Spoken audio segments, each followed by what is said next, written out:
Hello everyone, मेरा नाम है आदर्श, स्टूडेंट ऑफ ज्ञानोदय के गुरुजी। उम्मीद करता हूँ कि आप सभी बहुत अच्छे होंगे और बेहतर तरीके से, जबरदस्त तरीके से अपनी पढ़ाई को लगातार जारी रखे होंगे और आपकी तैयारी को और भी बेहतर बनाने के लिए यहाँ पर हम लेकर आ गए हैं पूरे 5 अंकों का एक टॉपिक, सेंट्रल आइडिया। ठीक है, अगर आप इस साल का बोर्ड एग्जाम देने जा रहे हैं तो आपको पता है कि आपके एग्जाम में 5 नंबर का एक टॉपिक पूछा जाता है, सेंट्रल आइडिया। आपको पोएम्स का सेंट्रल आइडिया लिखना होता है, जिसके लिए आपको पूरे मिलते हैं 5 अंक, जिसके लिए आपको पूरे 5 अंक मिलने वाले हैं। ठीक है, तो बहुत ही इंपॉर्टेंट होने वाले आज का क्लास। आज की इस क्लास में हम आपके इंग्लिश के क्लास 12 की इंग्लिश के सबसे इंपॉर्टेंट सेंट्रल आइडिया के बारे में बात करने वाले हैं, जो कि हम माई मदर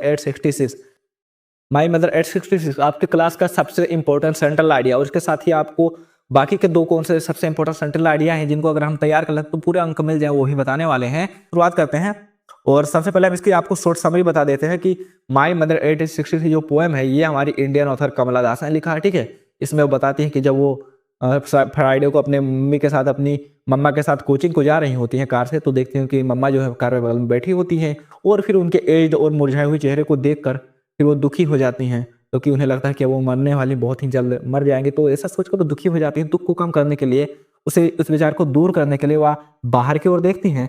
तो बाहर देखते हैं कि जो पेड़ है भागे जा रहे हैं, जैसे हम भी कार में जब बैठे होते हैं तो कैसा दिख रहा है कि जो पेड़ है वो भागे जा रहे हैं, उसी तरह उन्हें भी दिखाई देता है। और देखते हैं कि जो बच्चे हो अपने घर से बाहर निकल रहे हैं और बहुत परेशान दिखाई दे रहे हैं। ठीक है, और फिर जब एयरपोर्ट पहुंचते हैं तो सिक्योरिटी चेक के बाद अपनी मम्मा से कुछ दूर पर खड़ी हो जाती हैं और फिर बोलती हैं कि सुनो मम्मा, मतलब अपने दर्द को छुपाते हुए कहती हैं कि मैं तुमसे जल्द मिलूंगी, और मुस्कुराते हुए कहती हैं। ठीक है, और फिर मुस्कुराते ही रह जाती हैं। तो ये था इसका शॉर्ट समरी जो हमने आपको बता दिया। अब चलिए देख लेते हैं फटाफट कि इसका सेंट्रल आइडिया कैसे लिखेंगे। ठीक है, तो सेंट्रल आइडिया क्या लिखेंगे, सेंट्रल आइडिया कैसे लिखेंगे, बहुत ही आसान शब्दों में हम इसका सेंट्रल आइडिया लिखेंगे।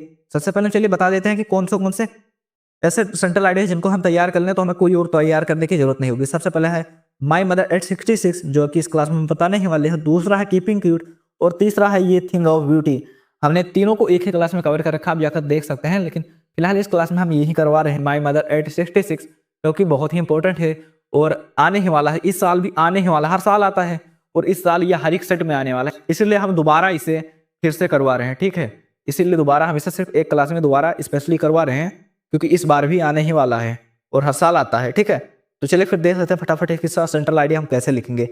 तो इसका हम सेंट्रल आइडिया कैसे लिखेंगे, हेडिंग डालेंगे सेंट्रल आइडिया और फिर हर एक पोएम के सेंट्रल आइडिया की जो सबसे कॉमन लाइन होती है वो हम लिखेंगे। ठीक है, द पोएम, सब कॉमन लाइन क्या होती है, द पोएम, और फिर पोएम का नाम लिखते हैं। उसके बाद लिखते हैं इस कंपोज्ड बाय, उस फिर राइटर का नाम लिखते हैं कि जो पोएम है वो इनके द्वारा लिखी गई। ठीक है, यही बताना है हमें। ठीक है, तो यहाँ भी हम वही लिख देंगे द पोएम और फिर पोएम का नाम माई मदर 866 और फिर लिखेंगे इज कंपोज्ड बाई कमला दास। ठीक है, राइटर का नाम लिखेंगे। ठीक है, क्या हो जाएगा, द पोएम यानी जो कविता है माई मदर 866 इज कंपोज्ड बाई, रचित है कमला दास, कमला के दास के द्वारा, कमला दास के द्वारा। The poem my mother 866 is composed by Kamala Das, की जो कविता है माई मदर 866 वो कमला दास के द्वारा रचित है।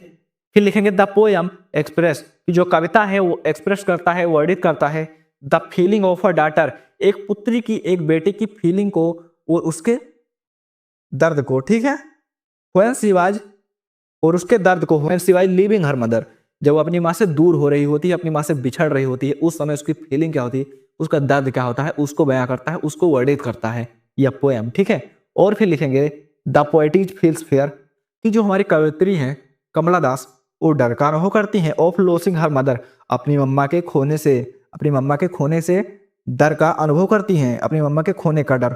ठीक है, और फिर क्या लिखेंगे बिकॉज, क्योंकि her mother is very old, कि जो उनकी माँ है, उनकी मम्मी है, बहुत ही ओल्ड है, बहुत बूढ़ी है। इट सीम्स, यह दिखाई देता है, दैट की सी विल डाई सून, की वह जल्द ही खत्म हो जाएंगी, जल्द ही मर जाएंगी, तो इसीलिए पोएटिज हैं वो दुखी हैं। ठीक है, फिर क्या लिखेंगे, द पोएटिज स्कैर्ड, डर जाती हैं, ऑफ दिस थॉट, इस विचार से। जो हमारी कवित्री है, जो हमारी पोएटिज है कमला दास, वह डर जाती हैं इस विचार से, जो हमारी मम्मी है बहुत ही बूढ़ी हो गई है और जल्दी खत्म हो जाएंगे, तो इस विचार से डर जाती हैं। और फिर क्या लिखेंगे कि for come out from this negative thought, और इस नकारात्मक, नेगेटिव थॉट यानी नकारात्मक सोच से बाहर आने के लिए, सी लुक्स आउटसाइड ऑफ कार, वह कार से बाहर की ओर देखती है। The world outside is full of Joy, कि जो बाहर का संसार है, बाहर की दुनिया है, वह आनंद से भरपूर है। She looks young trees running very fast, वह देखती है कि जो छोटे छोटे पेड़ हैं कम उम्र के, वो दौड़े हुए चले जा रहे हैं। और चिल्ड्रन लुक्स वेरी हैप्पी, ठीक है, और जो लड़के हैं बहुत ही, जो बच्चे हैं बहुत ही खुश दिखाई दे रहे हैं। Who are coming out from their homes, जो अपने घरों से बाहर निकल रहे थे, वो बच्चे बहुत ही सुखी दिखाई दे, बहुत ही प्रसन्न दिखाई दे रहे थे। जब अपना विचार को दूर करने के लिए बाहर की ओर देखते हैं तो क्या देखते हैं, जो भी छोटे पेड़ हैं वो भागे जा रहे हैं। कार में बैठी हूँ तो उन्हें ऐसा ही दिखाई देता है, सबको दिखाई देता है। और फिर देखते हैं कि जो छोटे छोटे बच्चे घरों से बाहर निकल रहे हैं वो प्रसन्न है काफी ज्यादा, ठीक है। और फिर लिखेंगे at airport after security check, airport पर सिक्योरिटी चेक के बाद, ठीक। द पोएट इज, कवित्री लुक्स एट कलरलेस, देखती हैं colourless and pale face of her mother, ठीक है, अपने मम्मा के रंगहीन और पेल यानी मुरझाए हुए चेहरे को देखती हैं, ठीक है। और सी बिकम्स वेरी सैड, और वह बहुत दुखी हो जाती हैं। बट लेकिन सी हाइड्स हर पेन, वह अपने दर्द को छुपाती हैं, अपने दर्द को छिपाती हैं और कहती हैं, और and said to her mother, और अपनी मम्मा से कहती हैं, सी यू सून अम्मा, कि मम्मा मैं तुमसे बहुत जल्द मिलूंगी, ठीक है। तो यह हो गया इसका सर्टल आइडिया, जो बहुत ही आसान शब्दों में हमने आपको बता दिया। इसमें ऐसी कोई भी मीनिंग नहीं होगी जिसका हमने आपको अर्थ न बताया होगा, ऐसी कोई भी लाइन नहीं होगी जो कि हमने आपको पूरा एक्सप्लेन करके ना बताया हो, ठीक है। और बहुत ही आसान शब्दों में हमने बता दिया है, एक बार आप स्क्रीनशॉट ले सकते हैं। अगर आप इसको वैसे ही एग्जाम में लिख देंगे तो आपको पूरे अंक मिल जाएंगे, ठीक है। तो यहाँ से आपका 5 अंक कन्फर्म हो चुका है। अगर आप बोलोगे तो बाकी के हम सर्टल आइडिया करवा देंगे। और अगर आप देखना चाहते हैं तो आप जाकर चैनल पर देख सकते हैं, ये वाली वो वीडियो है जिसमें हमने सारे सर्टल आइडिया को एक ही क्लास में कवर कर रखा है, ठीक है। बाकी मिलते हैं फिर इसी तरह का एक धमाकेदार वीडियो के साथ, तब तक के लिए धन्यवाद। और हाँ, इसी तरह के धमाकेदार वीडियो के लिए चैनल को सब्सक्राइब